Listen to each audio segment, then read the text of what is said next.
So today I wanted to share my 4 tips for business owners who want to generate more demand for their business. Often business owners, entrepreneurs, founders have built a really solid business through their sheer hard work, technical know-how, their own networks, knowledge of their market. Marketing isn't a driver for them. It's not delivering growth. It's almost a bit of a hindrance rather than a help. And this is quite a common scenario.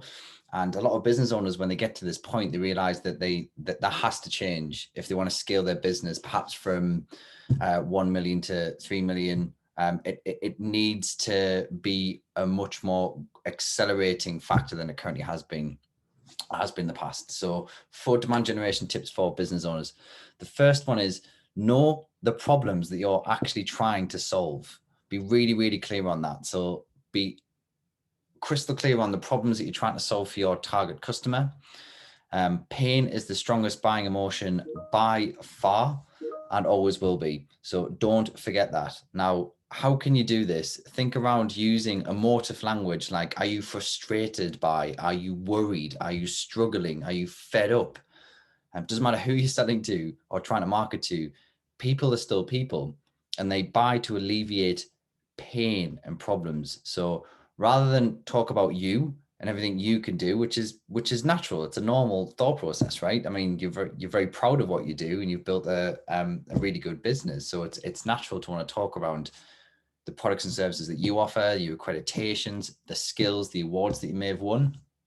But and the customer doesn't care. It's not at the early part of the sales process when it comes to generating demand. So problems that you solve, pain is the strongest buying emotion. Don't forget it.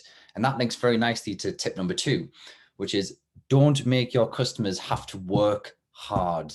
Don't make them have to work at all to understand how you can help solve their problems, how you can be their knight in shining armor. So don't make the website really complicated. Don't use jargon if you can help it or you don't need to. Simple language, write like you talk, have a aesthetically pleasing website. Don't get carried away with design features. Less is more often.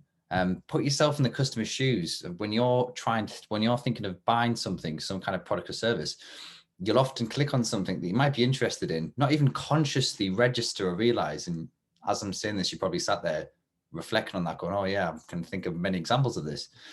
Where you open up your phone, you might or your laptop, you'll click on something. If the website doesn't load fast, first of all, 2 or 3 seconds, not a lot of time, but this day and age, that's a massive amount of time. Make sure it loads properly. Second of all, does it look nice?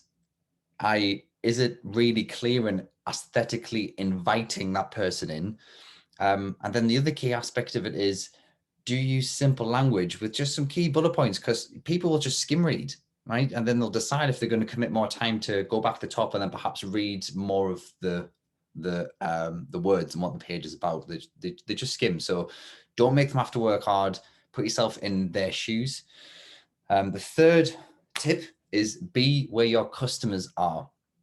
Now, invariably on B2B buyers, it's email and LinkedIn.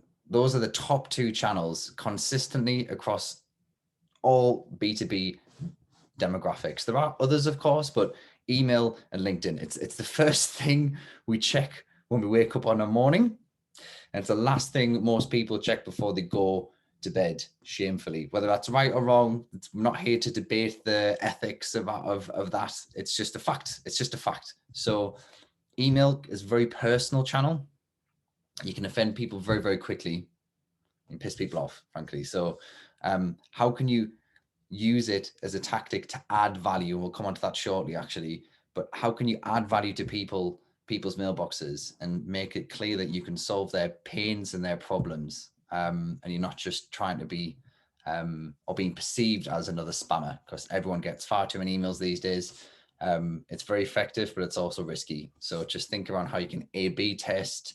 If the subject line isn't going to get someone to open it, first of all, it doesn't matter how good the email is. right? It could be the best email copy in the world. If people don't open it, the subject line doesn't invite them to open it, it doesn't matter, does it? So really, really important. And then LinkedIn. LinkedIn is massive for most B2B demographics. It's where they spend time. It's where they go to waste time often. So think around how you can build your organic audience as well, how you can use your own personal profile and your own personal brand to leverage networks and relationships and build new relationships and really perceive yourself as an authority on the problems that you're trying to solve. So just be mindful of that. Now, there are other channels like Instagram, Facebook, and others. Ask yourself why. Why are we going on this channel? Does our target audience spend time there?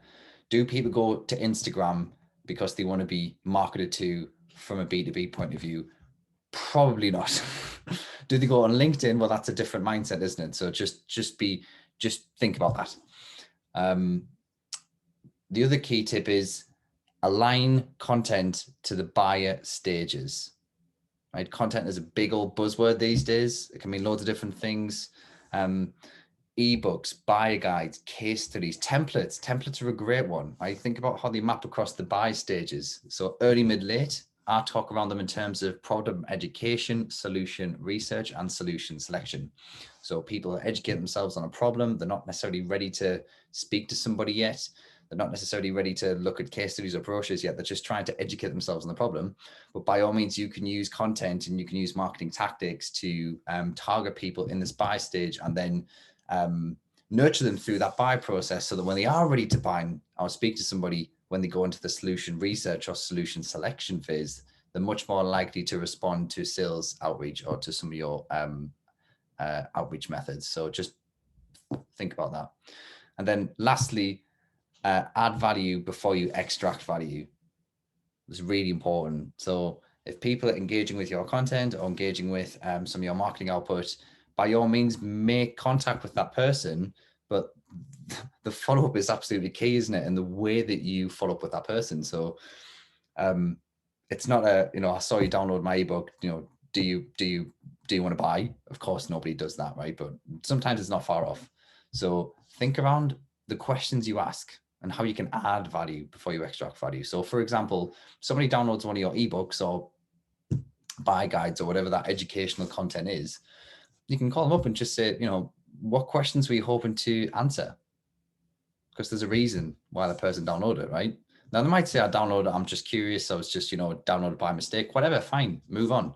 If they say, well, actually, I was hoping to answer X, Y, and Z questions, and perhaps they weren't, well, that's great because you open up a sales conversation there, you're earning the right to have better sales conversations, but you're also getting real-time feedback from the coalface of, is your content good enough? Is it actually, does it live up to the promise of its title, which is really important. It can be self-defeating and counterproductive if people feel like they download a piece of content, they give their details, hoping to answer a problem or problems, and then or learn something, and then they don't. So that's really important.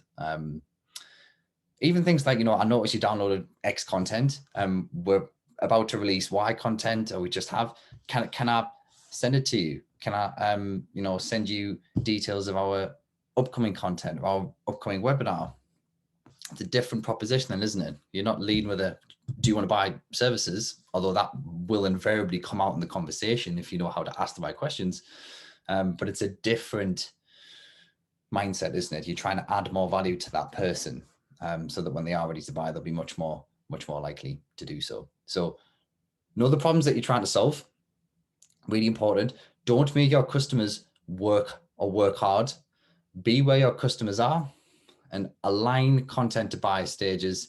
And then the fifth one, which I've just realized, I start this video by saying 4 and I've given you 5. So there you go, 1 extra free. Add value before you extract value.